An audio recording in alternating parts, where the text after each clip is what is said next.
Kita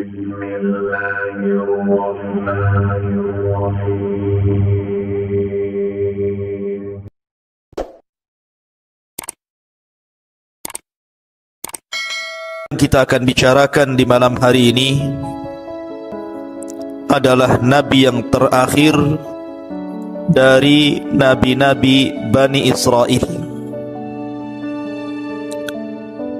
Kita tahu bahwa setelah diutusnya Ibrahim alaihi salatu wassalam,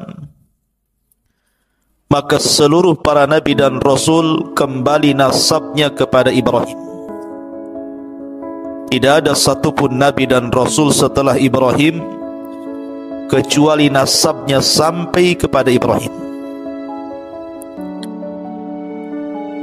Dan ada Nabi-Nabi Arab, kemudian juga ada Nabi-Nabi Bani Israel. Adapun Nabi-Nabi Arab dimulai daripada Nabi Allah Hud alaihi salatu wassalam, kemudian Nabiullah Saleh alaihi salatu wassalam, kemudian Nabiullah Shu'aib, dan ditutup dengan kenabian dan kerasulan Muhammad sallallahu alaihi wasallam. Adapun Nabi-Nabi Bani Israel, maka jumlahnya ada fitnah yang lebih besar dibandingkan fitnah ini. Khuruju Dajjal, keluarnya Dajjal. Tidak ada fitnah yang lebih besar dibandingkan khurujud Dajjal. Makanya Nabi SAW mengatakan, kalau seandainya aku hidup dan Dajjal dimunculkan juga hari ini, aku yang akan membunuhnya. Tetapi kalau seandainya Dajjal itu keluar sementara aku sudah mati, maka kalian akan menghadapi Dajjal masing-masing. Kullu nafsin dha'iqatul maut, maka setiap jiwa pasti mengalami kematian. Karena tidak ada yang bisa membunuh Dajjal kecuali seorang Nabi. Maka Dajjal akan keluar sebagaimana sabda Nabi SAW, lan taqumas sa'atu hatta tarau qablaha 10 ayat.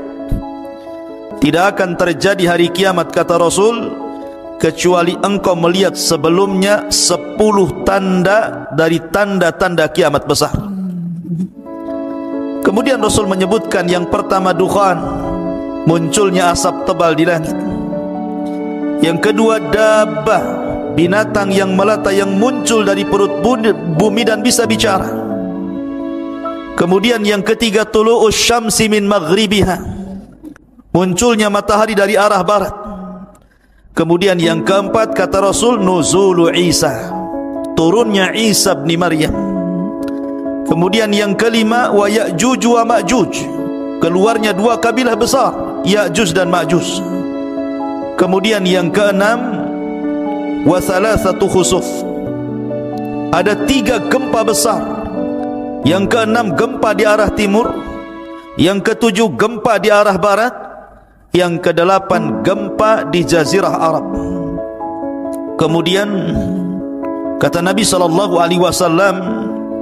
dan yang terakhir manusia akan digiring oleh api dari Adan menuju Syam. Disitulah tempat berkumpulnya manusia.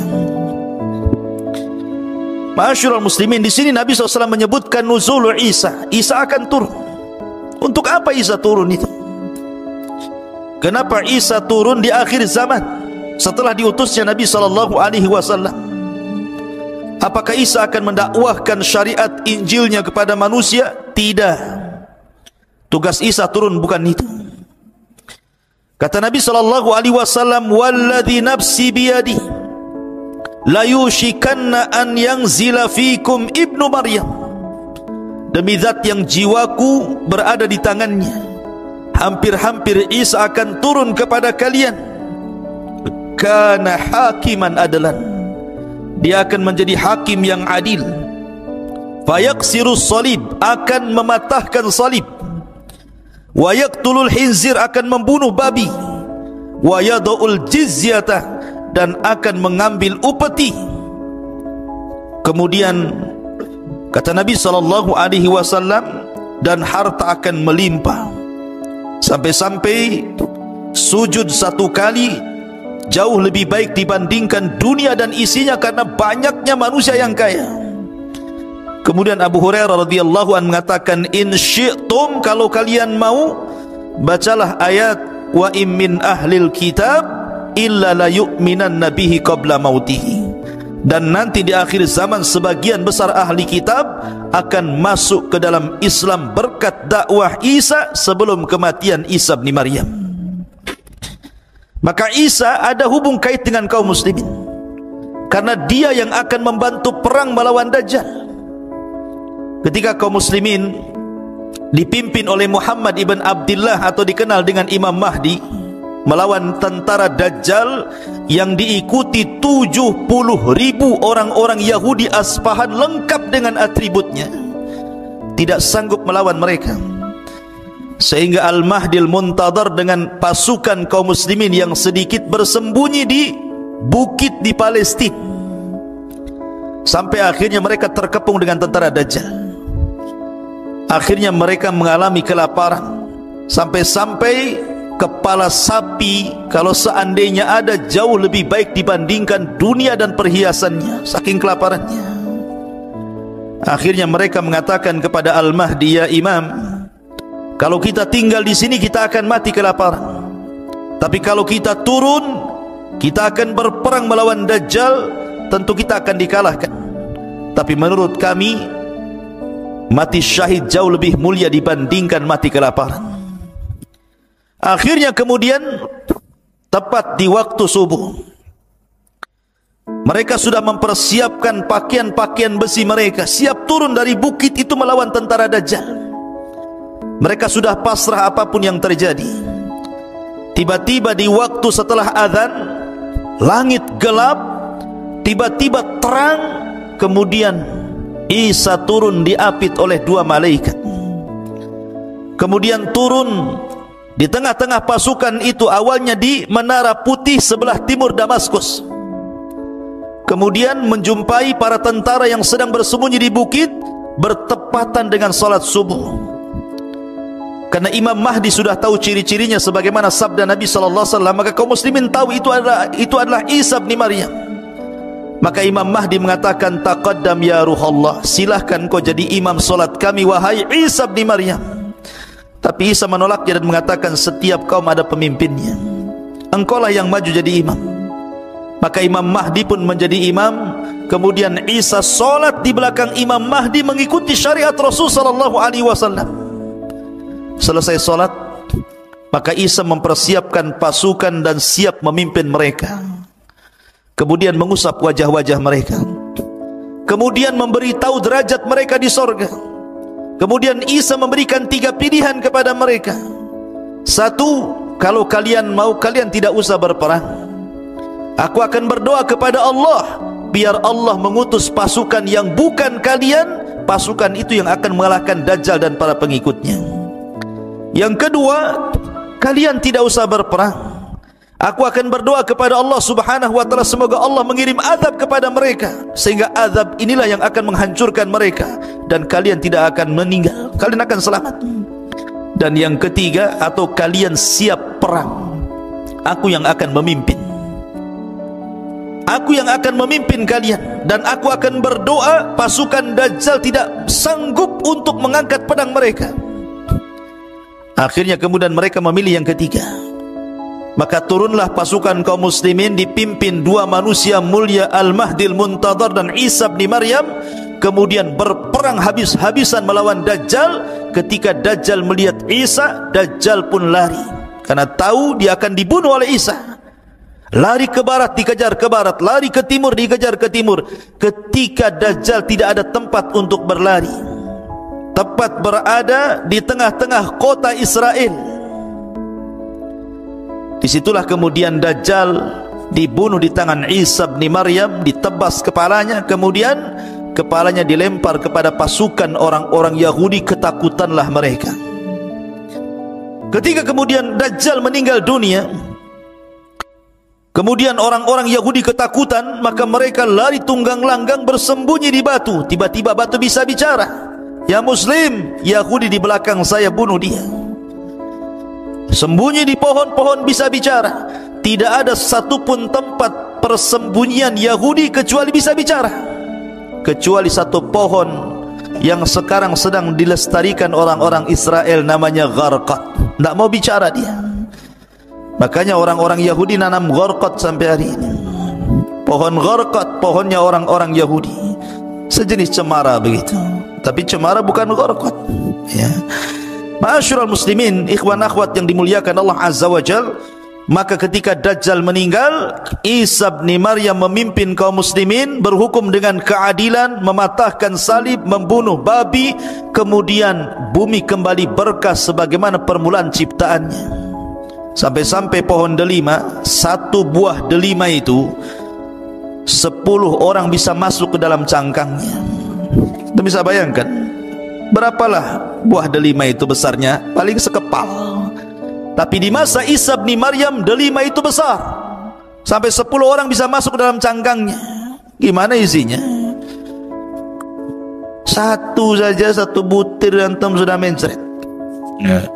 Besar, karena menunjukkan bahwa di zaman itu kembali disuburkan Allah Azza wa Jalla. Dari sini menunjukkan ada hubung kait antara Isa dengan kaum muslimin. Bahkan di zaman Nabi SAW, Muqawqus itu raja Mesir, agamanya Nasrani. Ketika Nabi SAW mengirim surat kepada raja-raja untuk ditawari masuk Islam, salah satunya adalah Muqawqus, raja Mesir. Ya, memang raja Mesir tidak masuk Islam, tidak sebagaimana Najasyi, tetapi dia menyambut baik surat itu. Kemudian sebagai balasannya diberikan hadiah Nabi SAW seorang budak namanya Maria Al-Qibtiyah. Dari Maria Al-Qibtiyah, hadiah dari Muqawqus raja Mesir inilah, maka Nabi SAW memiliki putra namanya Ibrahim. Ada hubung kait. Bahkan ketika Nabi SAW mengutus para sahabat untuk hijrah pertama ke Habasyah, Ethiopia, rajanya namanya Ashamah ibnu Afjur. Ashamah ibnu Afjur itu raja Ethiopia, atau digelar dengan Najasyi, dilindungi oleh orang-orang Najasyi. Sehingga ketika orang-orang Quraisy itu berusaha mengembalikan mereka, ditolaknya. Dan belakangan setelah kemudian berdebat dengan Ja'far bin Abi Thalib, orang-orang musyrik, kemudian ditengah-tengahi oleh Najasyi, dibacakan ayat-ayat Al-Quran, belakangan Najasyi masuk Islam. Padahal kaumnya tidak ada yang masuk Islam. Makanya ketika wafat Najasyi, Nabi SAW mensalat gaibkan beliau. Bahkan di zaman itu orang-orang Najran, Yaman, banyak yang beragama Nasrani, berbondong-bondong datang kepada Rasul, berdebat soal kenasranian, kemudian belakangan mereka masuk Islam. Jadi ada hubung kait antara kita dengan Isa dan juga umatnya Nasrani. Ma'asyiral muslimin yang dimuliakan Allah Azza wa Jalla, makanya wajar kalau Al-Quran itu secara komplit menjelaskan sejarah Isa sejak lahirnya, ibunya, siapa yang mengkafilnya, sampai di waktu dewasanya, sampai diangkatnya, betul-betul dijelaskan secara detail dalam Al-Quran. Menunjukkan bahwa kita mengakui Isa bin Maryam, dia adalah agama bagi orang Nasrani, nabi bagi orang Nasrani, sebagaimana kita mengakui Musa adalah nabi bagi agama Yahudi. Tapi mereka tidak pernah mengakui nabi kita. Jahatnya mereka tidak pernah mengakui nabi kita. Makanya ketika Imam Al-Baqillani rahimahullahu ta'ala berdebat dengan seorang Nasrani dan mengatakan, kata Nasrani ini, ya Baqillani, kenapa agamamu fanatik sekali? Kata Imam Baqillani, kenapa emangnya? Kalian melarang menikahkan putri-putri kalian dengan kami orang Nasrani dan juga orang-orang Yahudi, sementara kalian membolehkan menikahkan laki-laki kalian dengan putri-putri kami. Kata Imam Baqillani, karena kami umat Islam bagi kalian dan mengaksa kepada Yahudi, tapi kalian Muhammad sallallahu alaihi wasallam kepada masuk pada kisah siapa dia. Kita awali kisah ini. Di dalam Al-Quranul Karim ada satu surat namanya Al-Fatihah. Al itu Al-Imran, itu keluarga Imran. Penamaan Al-Imran itu, pertama Allah Subhanahu wa taala berfirman, wa idh qalat imra'atu Imran, dan ketika berkata istrinya Imran.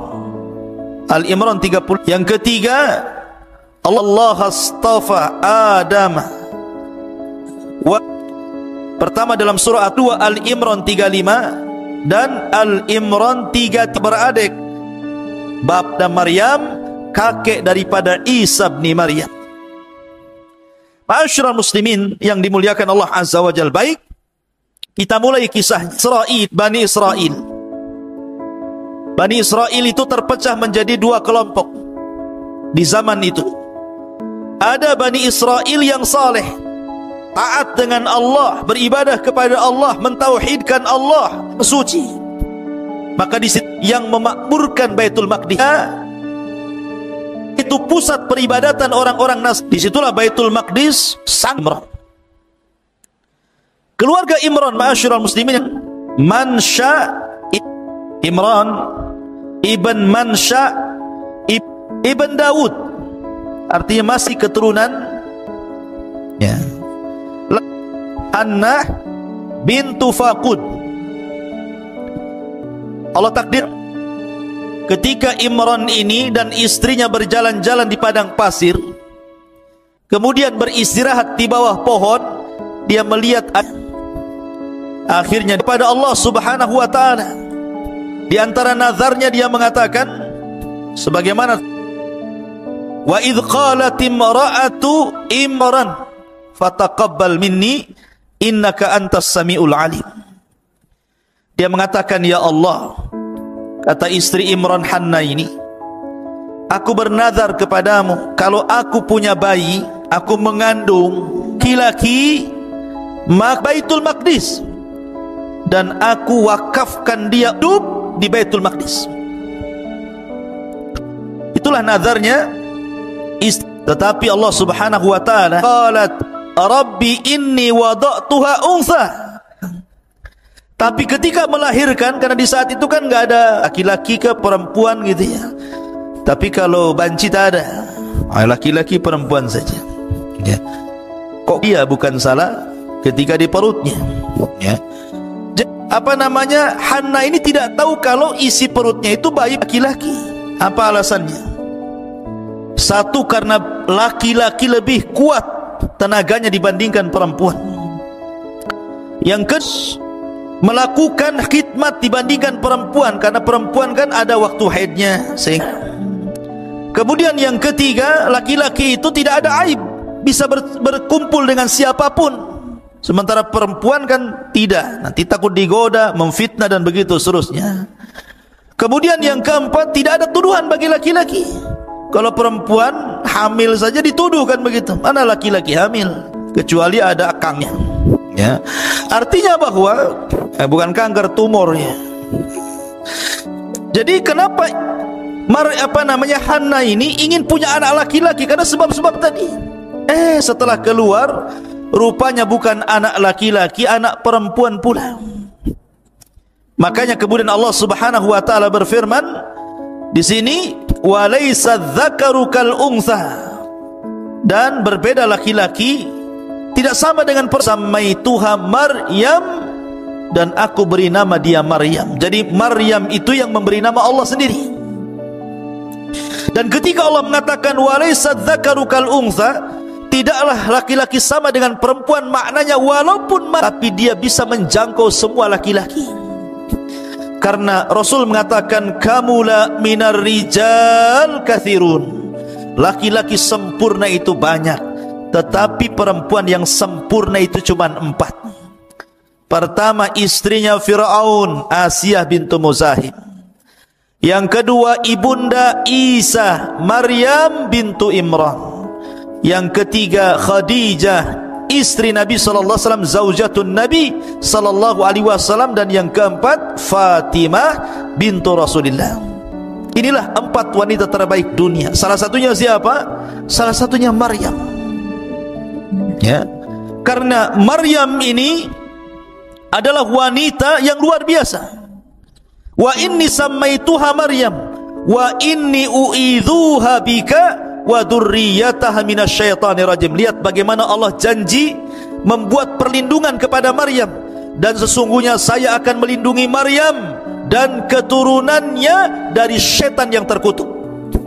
Karena begini ikhwan, Nabi SAW bersabda, ma min mauludin illa syaitanu yamassuhu hina yulad fayastahillu sarikhan min masyati syaitan iyahu illa Maryam wabnaha, kata Rasul. Ketika anak dilahirkan, maka setan pasti akan menusuknya dengan jarinya di lambung kirinya atau kanannya hingga bayi itu menangis. Kenapa? Makanya setiap bayi yang dilahirkan pasti menangis. Itu karena ditusuk lambungnya sama setan itu, tapi tidak membahayakan bayi. Setan menusuk itu ingin ngasih tahu, aku musuhmu mulai hari ini, maksudnya memberitahu permusuhannya. Maka semua bayi termasuk antum-antum ini pernah ditusuk lambungnya sama setan saat lahir. Ya, makanya ada yang kesetanan juga. Waktu tidur ngantuk.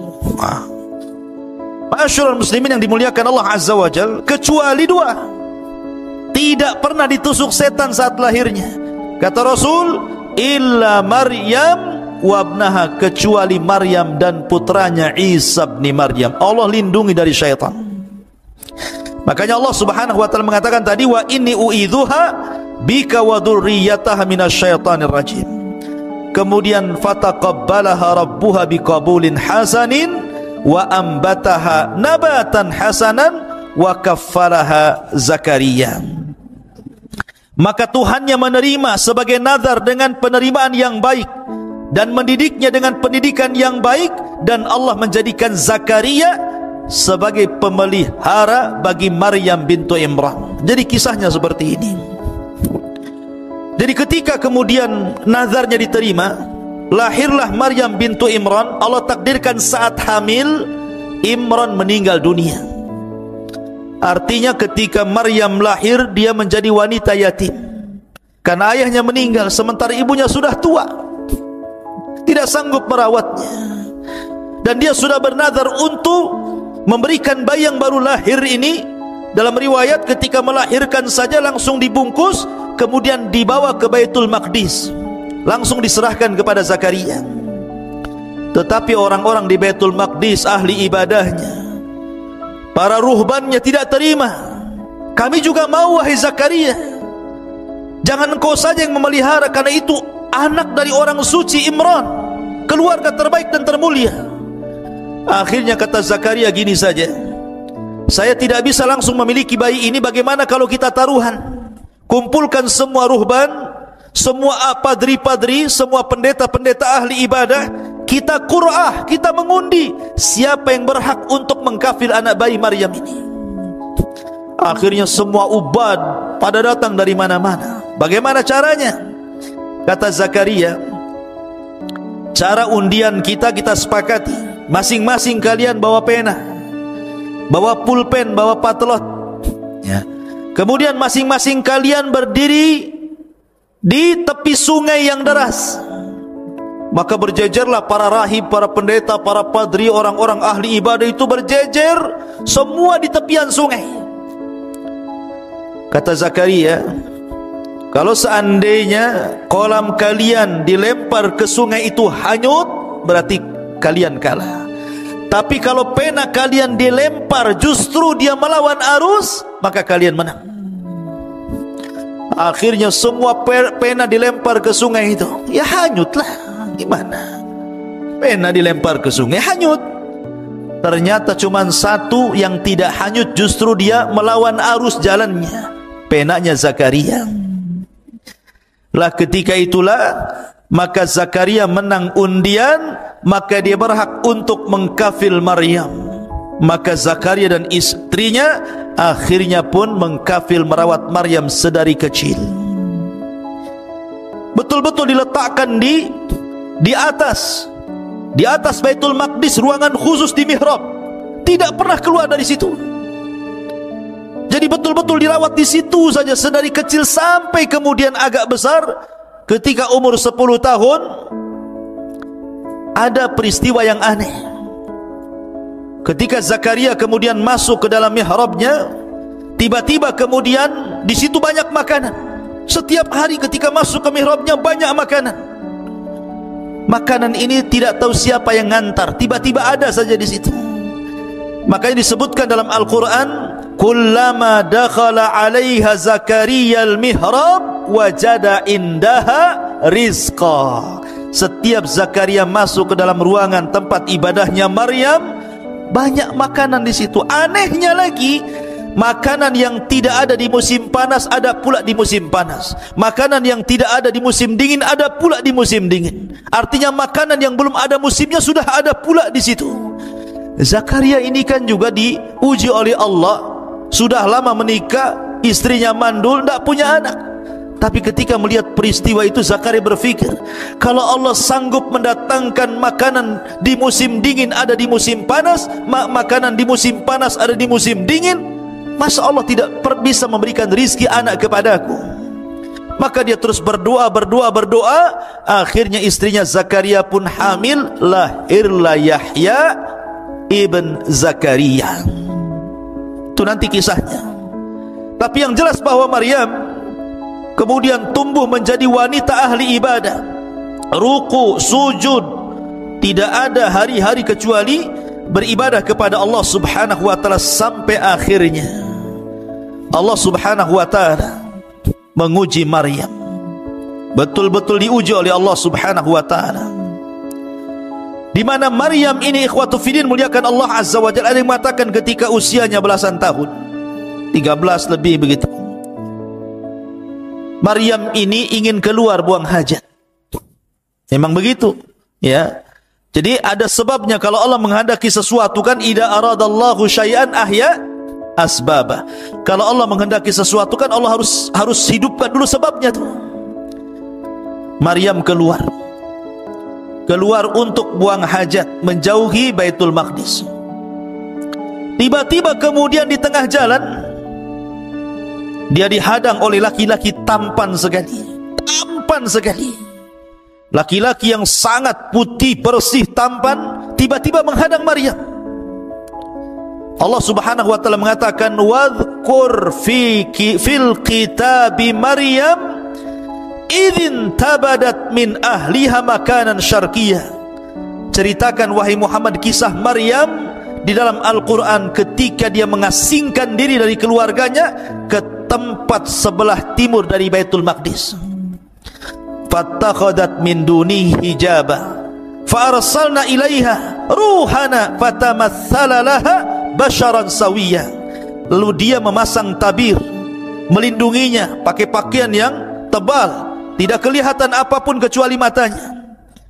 Kata Allah, lalu kami utus ruh kami Jibril, kemudian disuruh untuk tasyakkul, menyerupai manusia yang sempurna, yang paling tampan. Tiba-tiba Jibril yang dalam bentuk manusia tampan itu menghadang Maryam.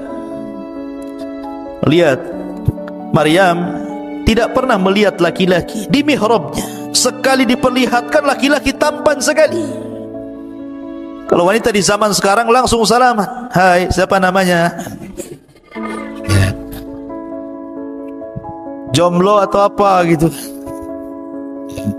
Tapi Maryam wanita suci, dia mengatakan qala inni a'udzu birrahmani minka in kunta taqiyya. Maryam mengatakan, sungguh aku berlindung kepada Allah, jauhi aku jika engkau orang yang bertakwa. Dia menjaga kesuciannya. Bukan kayak wanita sekarang pegang handphone cari pula pertemanan, si Alan, si Awam, siapa namanya ya, Alan pula ya, sebut-sebut ya. Ngapain cari-cari teman di Facebook? Kayak beli kecoa dalam karung itu namanya ya. Ma'asyiral muslimin yang dimuliakan Allah Azza wa Jalla, maka Jibril mengatakan, "Qa innama ana rasulu rabbik li ahaba laki ghulaman zakiyya." Jibril pun berkata, sesungguhnya aku hanyalah utusan Allah untuk menyampaikan anugerah kepadamu wahai Maryam, seorang anak laki-laki yang kelak akan disucikan Allah. Subhanallah. Ada yang mengatakan Isa bin Maryam ini memiliki beberapa nama. Ada yang mengatakan Isa, ada yang mengatakan kalimah, ada yang mengatakan Ruhul Qudus itu ya. Ada yang mengatakan Al-Masih. Jadi Isa itu punya 4 nama. Isa, kalimah, Al-Masih, Ruh. Itu nama Isa. Kenapa disebut kalimah? Kenapa disebut Al-Masih? Kenapa disebut Ruh? Karena kalimat itu Isa diciptakan sama dengan Adam, kun fayakun. Kalimat kun fayakun, jadi maka jadilah. Karena proses manusia itu ada yang diciptakan Allah tanpa ayah dan bapa, Adam alaihi salatu wassalam. Ada yang diciptakan tanpa ibu, Hawa. Ada yang diciptakan tanpa bapa, Isa bin Maryam. Ada yang diciptakan ada ibu bapa, antum semua ini ada ibu bapaknya. Jadi proses manusia ada 4 kan? Dan Allah katakan, inna mathala Isa kamathali Adam. Permisalan Isa itu sama dengan Adam. Kalau Isa dikatakan dengan sebab dia tidak punya bapa kemudian dituhankan, Adam lebih hebat lagi, tidak punya bapa, enggak punya ibu, kenapa pula tidak dituhankan? Harusnya lebih dituhankan. Hawa hebat lagi, tidak ada ibu, diambil dari tulang rusuk Adam, harusnya dia lebih dituhankan. Maka Isa bukan Tuhan, sama dengan Adam, sama dengan Hawa ya. Jibril meniupkan ruh ke jaibnya, ke pesaknya Maryam. Kemudian ruh itu mengalir sampai masuk di kemaluan Maryam, kemudian jadi anak. Kun fayakun, jadi maka jadilah. Ada yang mengatakan, kata Ibnu Abbas radhiyallahu anhuma, bahwa kata Ibnu Abbas, kehamilan Maryam itu fi sa'atin wahidah, 1 jam saja sudah besar perutnya. Kayak dipompa bagai balon tuh, langsung besar. 1 jam saja sudah jadi anak tuh. Itu kata Ibnu Abbas. Ada riwayat yang seperti itu. Ada yang mengatakan Isa dalam kandungan Maryam itu 9 ashur, seperti pendapat Ibnu Katsir rahimahullahu ta'ala, ya 9 bulan sama dengan bayi-bayi yang lainnya. Ada yang mengatakan 8 ashur, 8 bulan.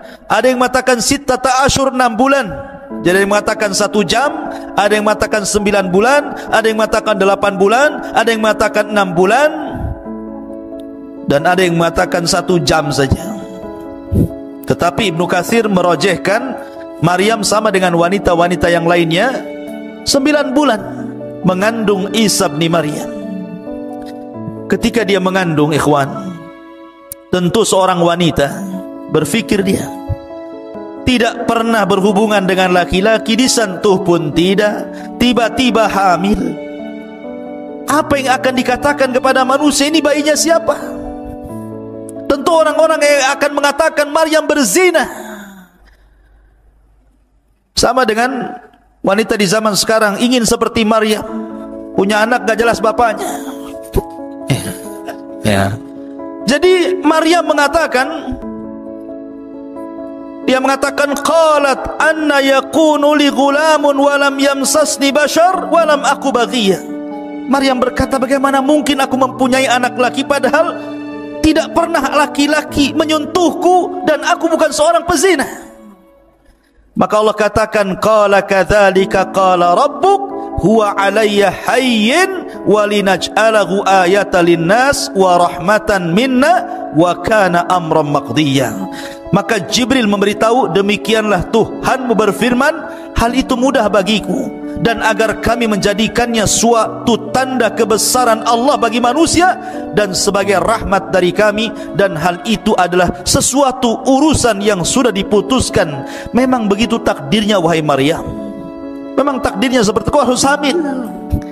fahamalathu fantabadat bihi makanan qasiyya. Maka Maryam pun mengandung, lalu dia mengasingkan diri dengan kandungannya ke tempat yang sangat jauh. Maryam pun bersembunyi. Tapi ketika kemudian Maryam ini sudah membesar kandungannya, dia curhat kepada saudarinya, saudari daripada Maryam, istri daripada Zakaria alaihi salatu wassalam. Dia mengatakan pada istrinya Nabi Allah Zakaria,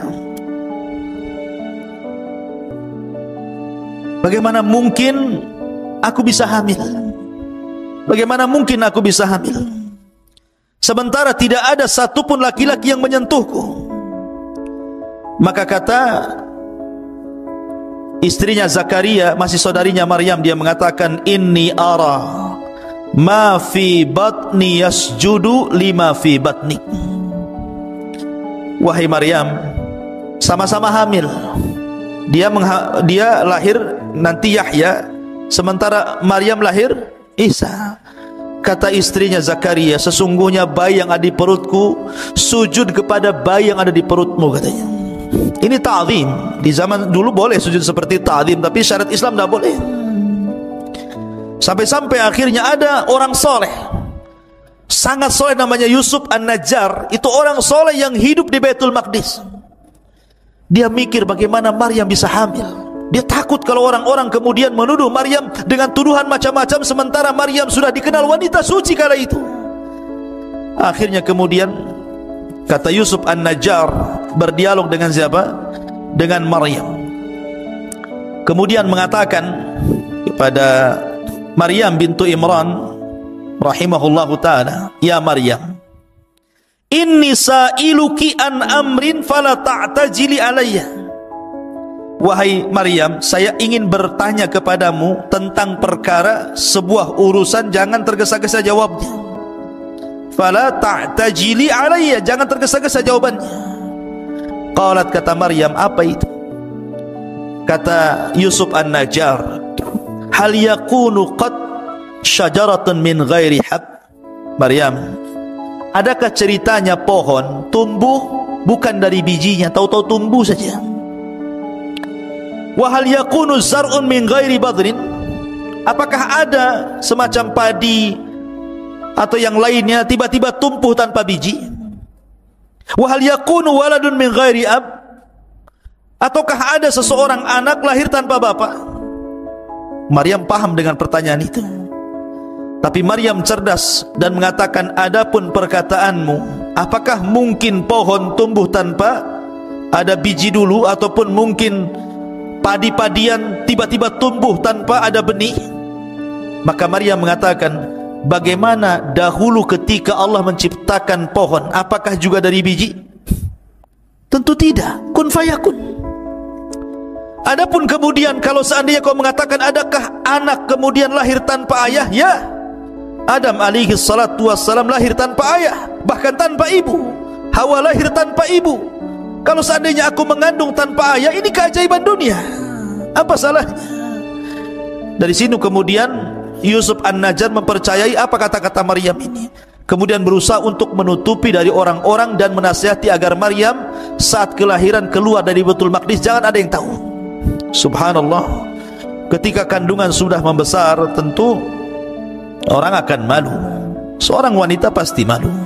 Padahal Maryam itu wanita suci, pasti akan dituduh juga, apalagi wanita di zaman sekarang, kan? Makanya kemudian Maryam pun berusaha untuk keluar dari Baitul Maqdis, kemudian mengarah ke Bethlehem atau Baitul Lahmin. Di situ telah tempat kelahiran Isa bin Maryam. Di tengah-tengah kebun kurma, di tengah-tengah kebun kurma, di waktu yang sangat-sangat panas sekali, ya. Jadi Isa itu lahir jadi musim panas, bukan di musim dingin. Karena tidak ada kurma itu musimnya musim dingin, rata-rata kurma itu di musim panas. Tapi kalau kita melihat umpamanya ulang tahun Nasrani saat ini, kemudian difilm-filmkan dengan film seperti Santa Claus atau apa, kan biasanya cenderung pakai jaket, pakai apa, kemudian ski di salju-salju, kan gitu ya. Tidak ada. Isa itu dalam Islam, kita tidak menyinggung agama mereka, tetapi kita menjelaskan secara agama kita Islam bahwa Isa lahir di musim panas, bukan di musim dingin. Karena di musim panas itu kurma musim. Ya. Makanya di sini perhatikan dalam Al-Qur'anul Karim mengatakan, ketika kemudian Maryam pun fahamalathu fantabadat bihi makanan qasiyya, Maryam pun mengandung lalu dia mengasingkan diri dari kandungannya ke tempat yang jauh. Kemudian faja'ahal mahadu ila jid'in nakhlati qalat ya laitani muttu qabla hadha wa kuntu nasyan mansiya. Kemudian rasa sakit akan melahirkan memaksanya bersandar pada pangkal pokok kurma.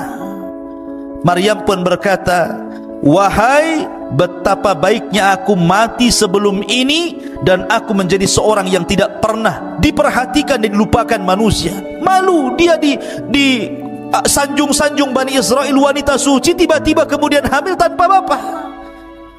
Makanya banyak orang yang kemudian ini, hati-hati akhwat, banyak di majalah-majalah, di YouTube, di berita-berita itu, akibat kemudian hamil di luar nikah karena enggak sabar dengan ujian itu, ambil pula lah racun baygon, diminum dia, nyamuk saja mati, kalian juga mati.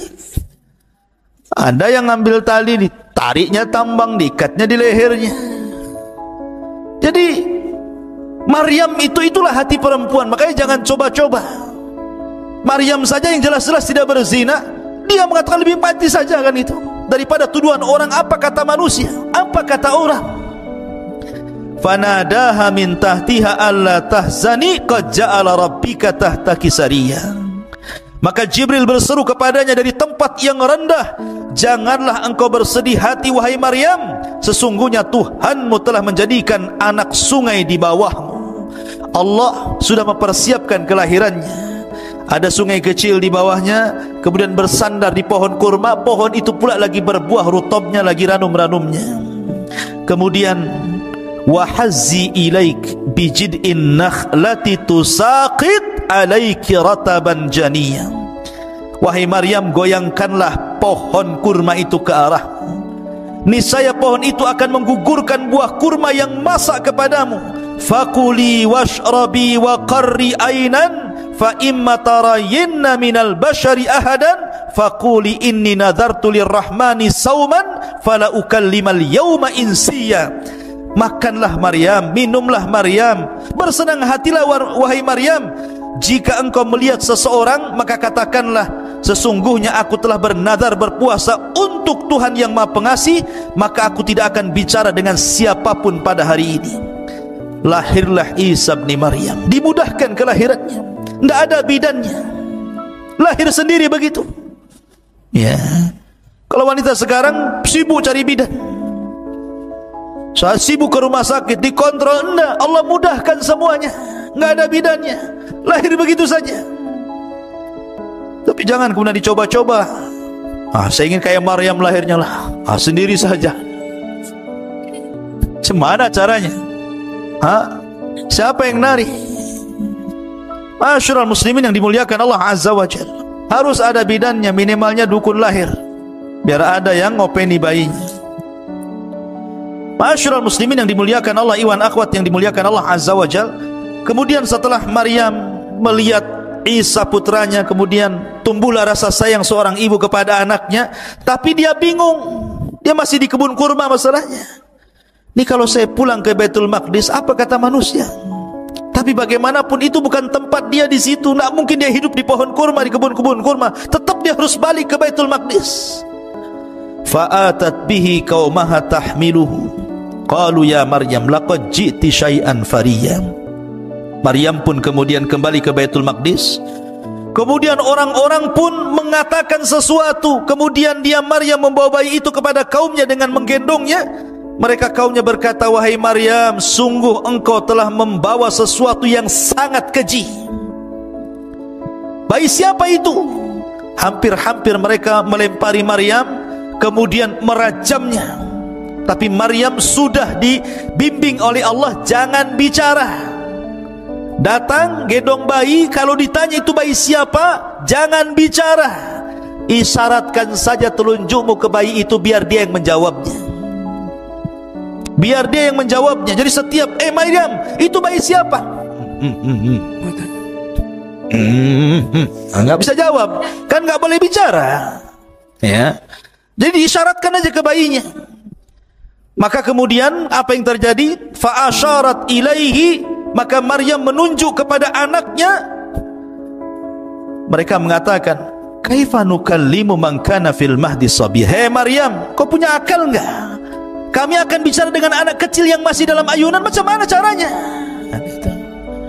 Tiba-tiba ketika kemudian mereka memaksa Maryam untuk bicara, tapi Maryam tetap mengisyaratkan ke bayinya untuk menjawab. Mereka mengatakan, enggak mungkin kami bicara dengan bayi. Tiba-tiba bayi itu bisa bicara. Kemarin sudah jelaskan 4 bayi yang bisa bicara kan? Salah satunya Isa bin Maryam. Tiba-tiba bayi itu dengan fasihnya mengatakan, qala inni Abdullah ataniyal kitaba wa ja'alani nabiyya. Kata Isa yang masih bayi, masih digendong, masih baru berapa hari itu, mengatakan, sungguh aku hamba Allah, dia memberiku Injil dan dia menjadikan aku seorang nabi. Terperanjat manusia. Mak, bayi bisa bicara nih. Ngomongnya hamba Allah dan saya seorang nabi pula gitu. Wa ja'alani mubarakan aynama kun wa awsani bis salati waz zakati ma dumtu hayya. Dan dia menjadikan aku seorang yang diberkahi di mana saja aku berada, dan dia memerintahkan aku untuk melaksanakan salat, zakat selama aku hidup. Wa barram bi walidati wa lam yaj'alni jabbaran syaqiyya. Dan berbakti kepada ibuku, dan dia tidak menjadikan aku seorang yang sombong lagi celaka. Wassalamu alayya yauma wulidtu wa yauma amutu wa yauma ub'atsu hayya.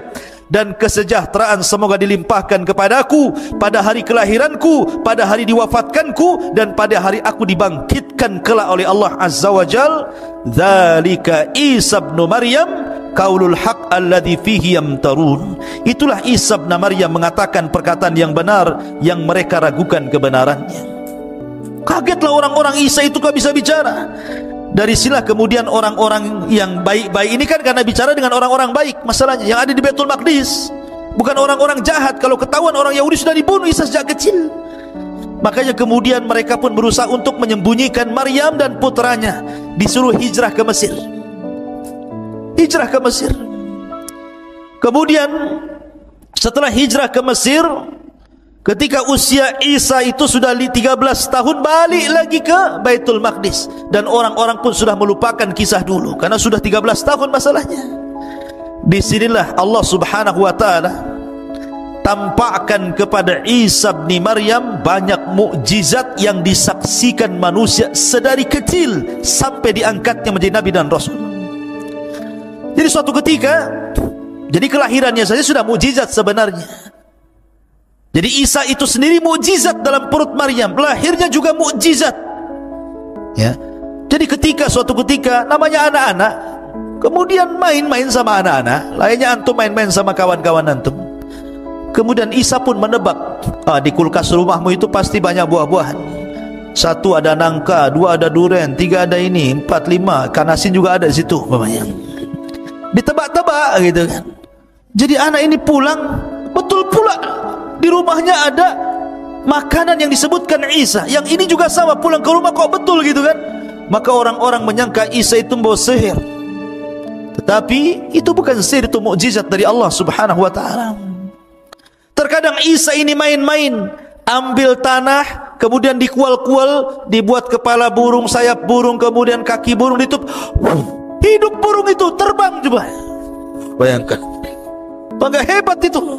Main-main anak kecil, ya, ambil buah burung, ditiup, tahu-tahu terbang burung itu, kan luar biasa. Ini mukjizat. Ya, coba kalau antum ambil tanah, buat burung ditiup 1000 kali, tetap saja ya tanah ya tanah. Ya, yang ada kemudian burungnya bawa pete karena habis makan pete, antum ditiup-tiup terus. Jadi intinya bahwa Isa dari kecil sudah ditampakkan itu.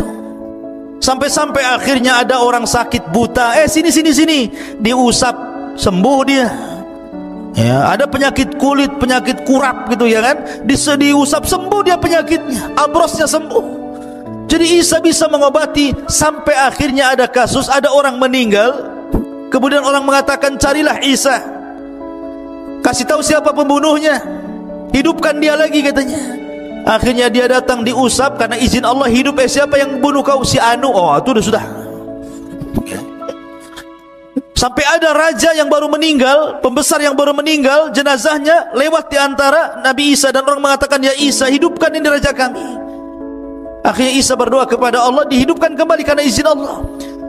Karena memang setiap mukjizat seorang nabi itu akan disamakan dengan kebiasaan kaumnya. Contoh Musa, kebiasaan kaumnya itu suka belajar ilmu sihir.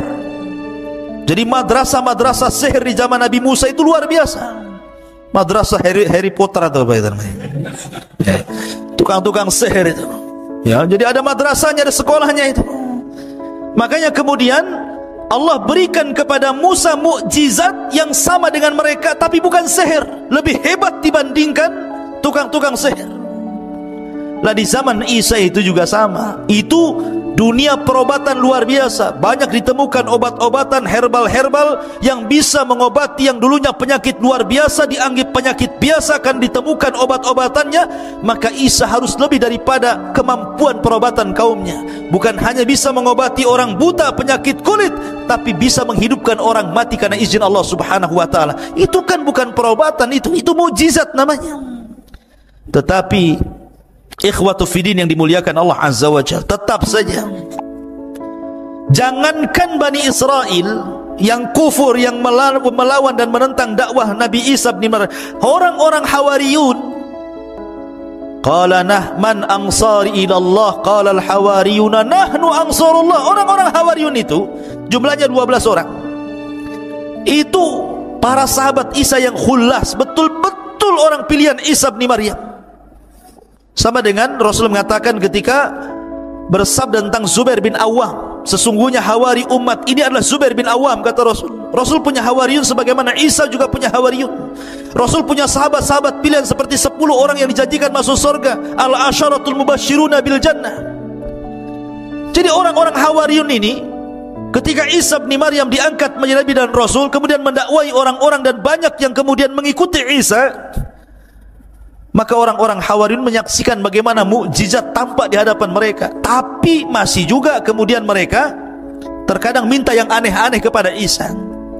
Sampai suatu ketika difirmankan oleh Allah, wa id auhaitu ilal hawariyin, ketika kami wahyukan kepada hawariyin. Di sini an aminu bi wa bi rasuli, untuk beriman denganku dan dengan rasulku. Qalu amanna washhad bi anna muslimun, kami beriman, saksikan ya Allah kami termasuk orang-orang yang berserah diri. Di sini dimulainya, idz qala al hawariyun ya Isa ibn Maryam hal yastati'u rabbuka an yanzila alaina ma'idatan minas sama, atau yunzila alaina ma'idatan minas sama. Qala ittaqullah in kuntum minal mu'minin.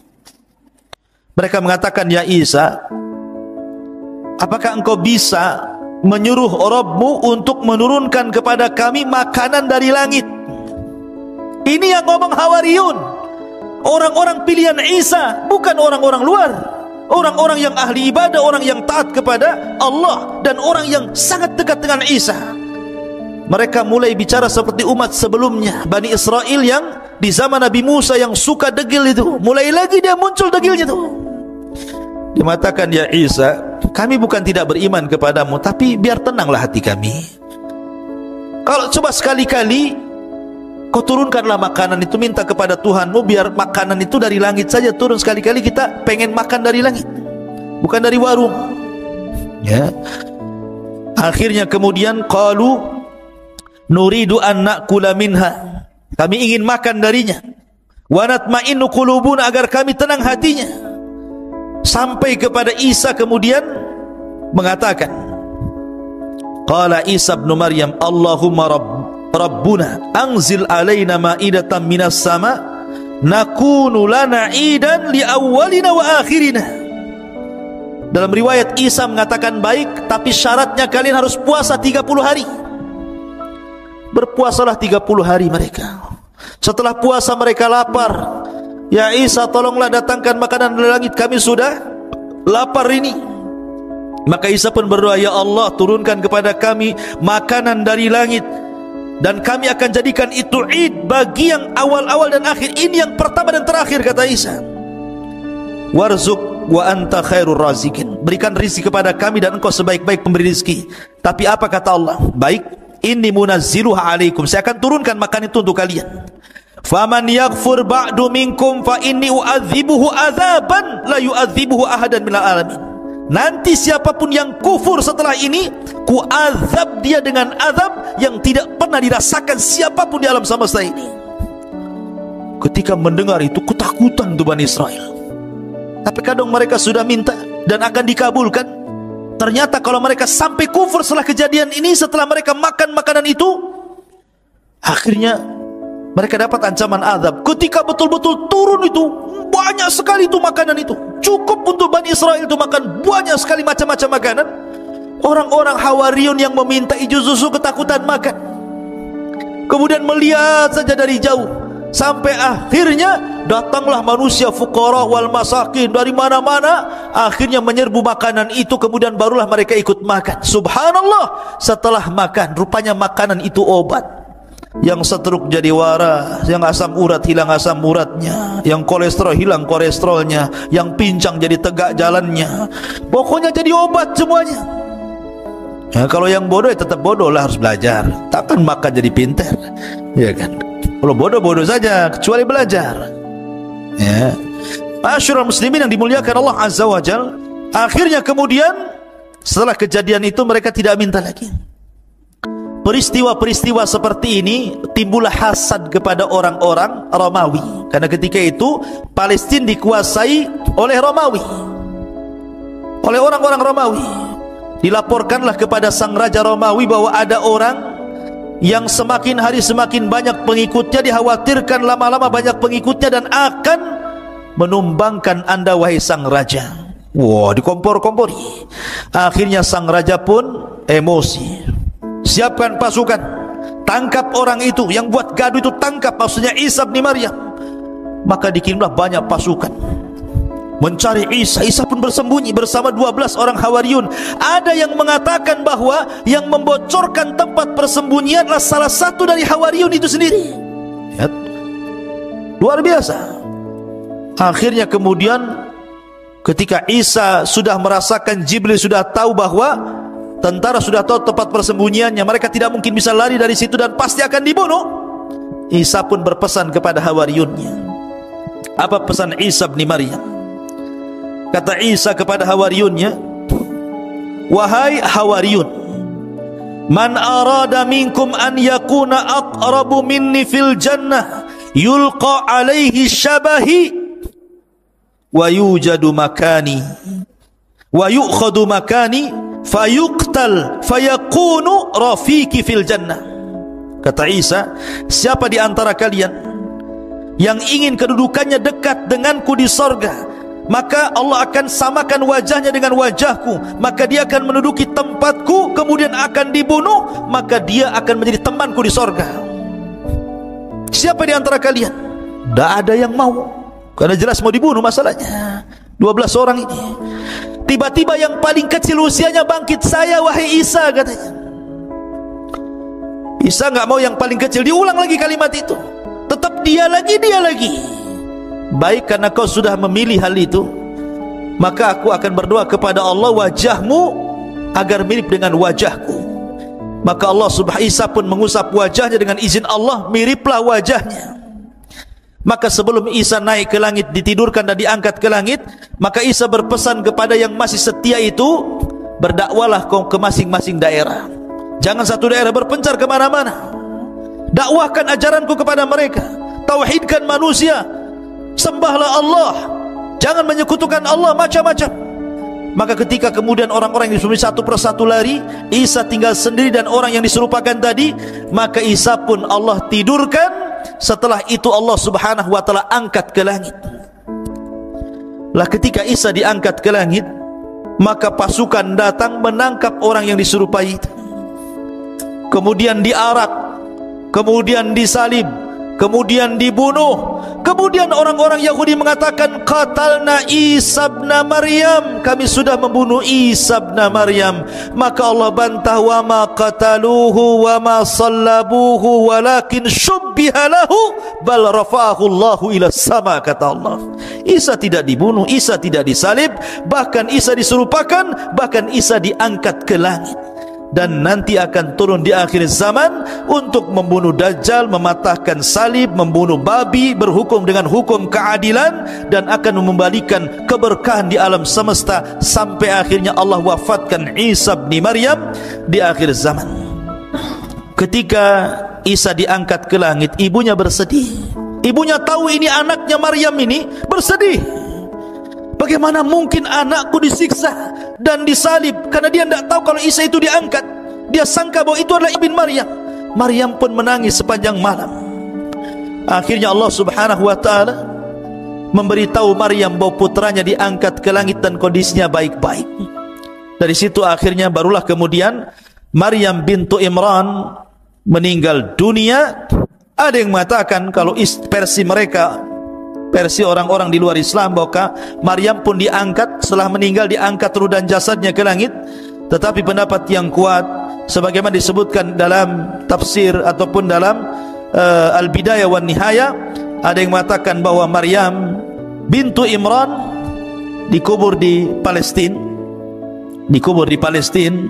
dan ada yang mengatakan di pohon Zaid, ya, di Madinah Al-Quds, Maryam dikuburkan di situ.